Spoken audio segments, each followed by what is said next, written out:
আসসালামু আলাইকুম। বলছেন? জানতাম তুমি আমাকে চিনতে পারবে না। কে আপনি? তোমার সেই পাগল যে তোমাকে পাগলের মতো ভালোবাসতো। ও আপনি তো ফোন কেন দিছেন? আমি ফোন রাখলাম। একটু দাঁড়াও প্লিজ, একটু কথা বলবো। আমি অপরিচিত কারোর সাথে কথা বলি না। একটা সময় তো অনেক পরিচিত ভাবতে আমাকে, তাই না? কালকে তোমার বিয়ে। তাহলে আবার বলছেন কেন? তোমার মুখ থেকেই শুনতে চাই। শুনছেন কাল আমার বিয়ে, কি বলবেন বলেন? তোমার সাথে যেদিন শেষ কথা হয় সেদিন একটা কথা বলেছিলাম, মনে আছে? কি কথা?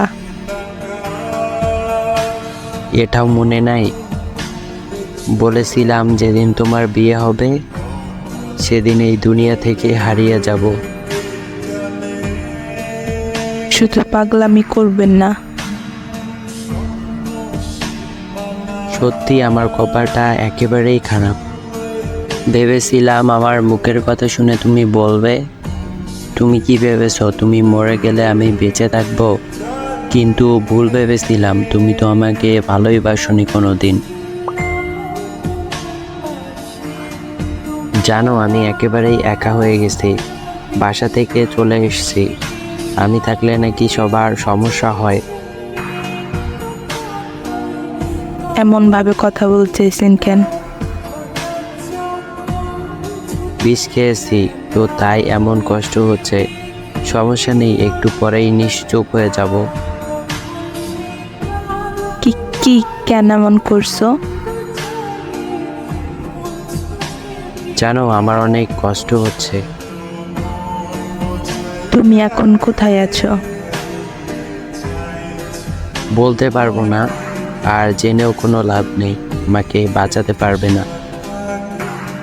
মৃত্যুর আগে একটু কথা বলবো, শুনবে? বলো।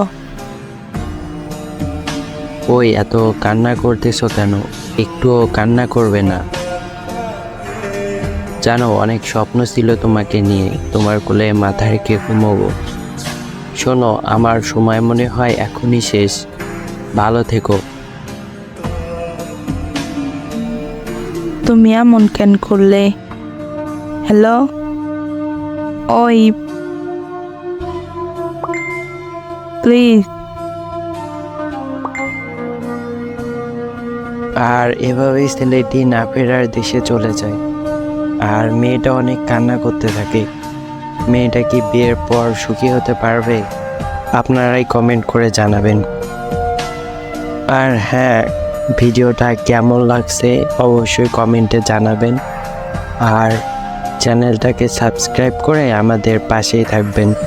আসসালামু আলাইকুম।